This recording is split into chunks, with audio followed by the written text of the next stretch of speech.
जाते यही बोलेंगे शिवनंदन भारती जी से कि आप गलत मत बोलिए। वकील है ना, वकील भगवान के एक रूप में होते हैं, तो ये झूठ मूठ का जो है बात मत बनाइए कि अपने आप हत्या हो गई, ये हो गया, वो हो गया, ठीक ना। हम लोग जो है ना सिर्फ 4 आदमी है ना, हम लोग अकेले लड़ लेंगे, जिस तरह होगा लड़ लेंगे। बर्बाद गुलिस्तां करने को बस एक ही उल्लू काफ़ी है। बर्बाद गुलिस्तां करने को बस एक ही उल्लू काफ़ी है। जहां हर शाख पे उल्लू बैठा हो, अंजाम गुलिस्तां क्या होगा। नमस्कार दोस्तों, एक बार फिर से स्वागत करती हूं आप सभी का अपने YouTube चैनल ख्वाहिशे BME में। मेरा नाम है सुमन। तो दोस्तों, आरती के परिजन छूटकर आ गए हैं। उनके पिताजी का भी बयान आ गया है, लेकिन उनके पिताजी का बयान लेकर मैं नहीं आई हूँ। मैं मन्नू और आरती की बातें कुछ यहाँ पर आप लोगों से शेयर करना चाहूँगी। आगे मैं रिकॉर्डिंग भी सुनाऊँगी कि मन्नू क्या कह रहा है। बर्बाद गुलिस्तां करने को सिर्फ एक ही उल्लू काफ़ी है। इस मैटर में सिर्फ एक कैंडिडेट की वजह से कितनी सारी बर्बादी हुई थी। जी हाँ, आरती की बात कह रही हूँ। आरती की वजह से छोटू की मौत हुई। आरती की खुद ज़िंदगी खराब हुई थी, वो तो कहो उमेश यादव ने अपना लिया उसे, नहीं क्या होता भगवान जाने। आरती के मायके पक्ष वालों की बहुत ज़्यादा बर्बादी हुई थी हर तरह से। चलो जो भी हुआ, कहा जाता है कि जो भी हुआ कहीं ना कहीं कुछ ईश्वर की उसमें मर्जी होती है, और लोगों का जब बुद्धि विवेक काम नहीं करता है तो इसी तरह के हादसे होते हैं। मन्नू का जिक्र मैंने यहाँ पर क्यों किया। आरती के पिताजी के छूटने के बाद शिवनंदन भारती का कहना था कि जो भी एविडेंस वहाँ पर प्रस्तुत किए गए उनमें सत्यता नहीं पाई गई। गवाहों की बयानात के अनुसार और जो वहाँ पर सबूत दिए जाते हैं किसी भी केस में आप देख लीजिए, उसके आधार पर जब वहाँ सबूत काफ़ी नहीं होते हैं तो शक या संदेह के उसमें लेकर लोगों को बेल मिल जाती है। देखिए, ये कानूनी दांव पेच है, मुझे बहुत ज़्यादा नहीं पता है, थोड़ा बहुत जानती हूँ, आप लोग जानते होंगे। तो उनका ये बयान था कि वो सब काफ़ी नहीं था, उसकी हत्या साबित नहीं हुई, बंद कमरे के अंदर उसकी मौत हुई, किसी ने उसको नहीं देखा। रही एकमात्र गवाही वहाँ जो आरती थी, तो उन्होंने किस तरह रखा। उन्होंने कहा कि आरती ने कहा था कि मैं ताजीवन छोटू की विधवा बनकर रहूँगी, और साल भी नहीं बीता, मतलब 6 महीने के अंदर ही उसने मन्नू के साथ शादी कर लिया। तो ये सब उन्होंने तथ्य रखा और कहा कि आरती जो पल पल अपनी बातों से मुकरी है।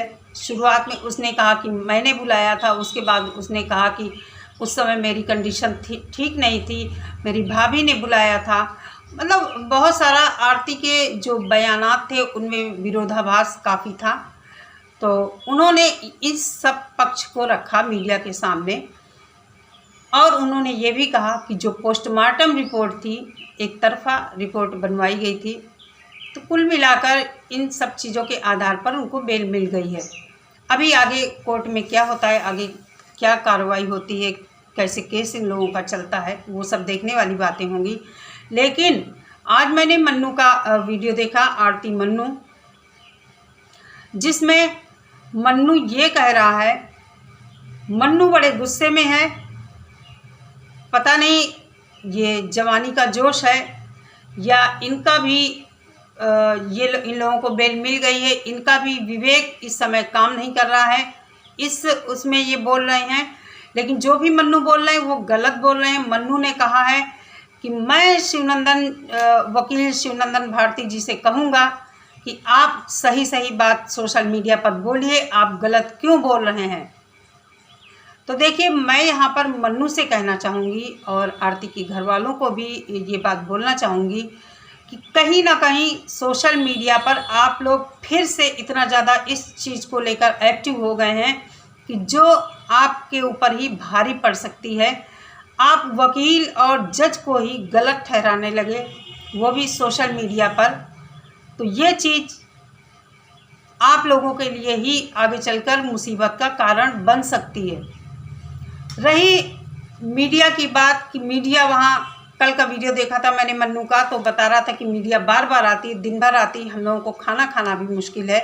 तो मैं ये कहना चाहूँगी कि आप लोग एक टाइम निश्चित कर लीजिए, डेली आप लोग मीडिया के सामने मत आइए, क्योंकि ज़रूरी नहीं कि आप लोग हर बात मीडिया के साथ शेयर करें। मीडिया का भी हक बनता है कि आप लोगों के बारे में जानना, लेकिन उतना ही जितना हम मीडिया को बता सकते हैं, जितना ज़रूरी है बताना। तो आप लोग ऐसा कर सकते हैं कि एक दिन एक टाइम फिक्स कर लीजिए और मीडिया को बुलाइए और उस समय आप लोग अपनी बाइट दीजिए, अपना पक्ष रखिए, जो भी रखना है। ये रोज़ रोज़ का ड्रामा मैं भी समझ सकती हूँ कि इंसान परेशान होता है, और फिर जब वो भूखा प्यासा रहेगा, खाएगा नहीं, पिएगा नहीं ढंग से, तो जाहिर सी बात है उसे गुस्सा आएगा। और फिर ये मीडिया के साथ साथ पता नहीं रजिस्टर्ड मीडिया है कैसी है, मीडिया के साथ साथ वहाँ यूट्यूबर भी जाते हैं, तो जाहिर सी बात है ये सब बहुत गलत है। पहले भी बहुत गलत हुआ, अब भी गलत हो रहा है।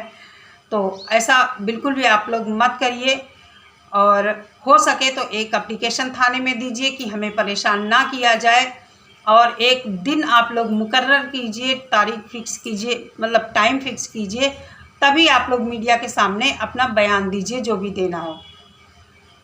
मैं वहाँ की मीडिया से भी रिक्वेस्ट करना चाहूँगी कि आप लोग तो समझदार हैं, चीज़ों को दिखाते हैं, लेकिन जिस तरह आप लोग वहाँ बकवास क्वेश्चन पूछते हैं जिन बातों का कोई लेना देना नहीं है, तो इस तरह किसी को परेशान नहीं किया जाना चाहिए। तो मन्नू और उमेश यादव के परिवार को मैं कहना चाहूँगी कि कुछ बातें आप लोग सोशल मीडिया पर ना शेयर करें तो आप लोगों के हित में अच्छा रहेगा। ज़रूरी नहीं कि आप वीडियो बनाते हैं तो हर छोटी से छोटी चीज़ आप लोग सोशल मीडिया पर डालें।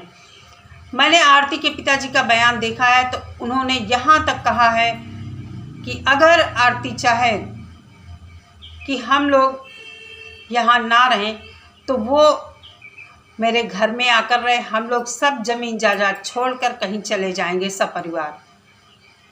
ऐसा उन्होंने इसलिए कहा है कि आरती ने कहा था अभी जब ये लोग छूट कर आए कि इन लोगों को छूटना नहीं चाहिए थे, मेरे पापा और भाई जीजा जी को छूटना नहीं चाहिए था, इन लोगों को अभी भी जेल के अंदर रहना चाहिए था। इस बात पर उन्होंने कहा कि अगर आरती चाहे तो हम लोग सब छोड़ देंगे। तो जैसे उमेश यादव और मन्नू के परिवार का कहना है, आरती का कहना है कि यहाँ पर 3-3 4-4 गाड़ियाँ आती हैं और लोग हमारा घर पहचानवाते हैं कि यही घर है, यही घर है। तो मैं ये भी कहना चाहूँगी कि सुनी सुनाई बातों पर भरोसा करके फिर सोशल मीडिया में बोल देना, ये बहुत गलत बात है। कहीं ना कहीं आप लोग फिर चीज़ों को आगे बढ़ा रहे हैं इस तरह, क्योंकि आपके अगेंस्ट जो पार्टी है उसको भी आपकी बातें बुरी लगेंगी। अभी उन लोगों की तरफ से कुछ ऐसा बयान नहीं आया है जिसको जो लोग देख रहे हैं गलत कह सकें। जो एक पिता का दर्द होता है वही छलका है उनके अंदर से। क्या उनके अरमान थे आरती को लेकर और अब वो क्या सोचते हैं, वही सब उन्होंने बताया है। तो आप लोगों की तरफ से ऐसा कुछ बयान सोशल मीडिया पर नहीं आना चाहिए जिससे आगे चलकर आप लोगों को ही दिक्कत हो जाए। चलिए दोस्तों, आगे मैं मन्नू की रिकॉर्डिंग लगाती हूँ, आप लोग भी सुनिए और कमेंट करके मुझे जवाब दीजिए क्या जो बात मैंने कहा है कि मन्नू और आरती के परिवार को प्रॉब्लम हो सकती है, क्या ये बात सही है या गलत है। जैसा भी आपको लगे कमेंट करके ज़रूर बताना। चलिए तो फिर सुनिए, मिलते हैं नेक्स्ट वीडियो के साथ। सभी लोग अपना बहुत सारा ख्याल रखिए। नमस्कार। रिकॉर्डिंग सुन लीजिए। जिनका कोई नया हो, मेरे जगह ना उनका जब तक पता चलता है कि वो भाषण जो भी छोड़ रहे हैं ना, तब पता चलता है उनको कि किस तरह मतलब दर्द होता है। और अभी झूठी खबरें बता रहा है कि अपने हत्या हो गया है। नहीं बोलते हैं तो बोलते हैं कि है ऐसे वैसे बेशरम है, ये है वो है। आपका बात अच्छा नहीं लगेगा। नहीं लगेगा, कोई बात नहीं। अगर जब बुरा का साथ देते हैं तो दीजिए, कोई बात नहीं। हम लोग जो है ना सिर्फ 4 आदमी है ना, हम लोग अकेले लड़ लेंगे, जिस तरह होगा लड़ लेंगे, ठीक ना।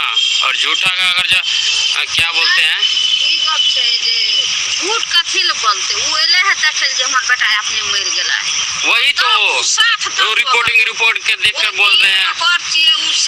हम जाते जाते यही बोलेंगे शिवनंदन भारती जी से कि आप गलत मत बोलिए। वकील है ना, वकील भगवान के एक रूप में होते हैं, तो ये झूठ मूठ का जो है बात मत बनाइए कि अपने आप हत्या हो गई, ये हो गया वो हो गया, ठीक ना। बाकी आप लोग वीडियो में बने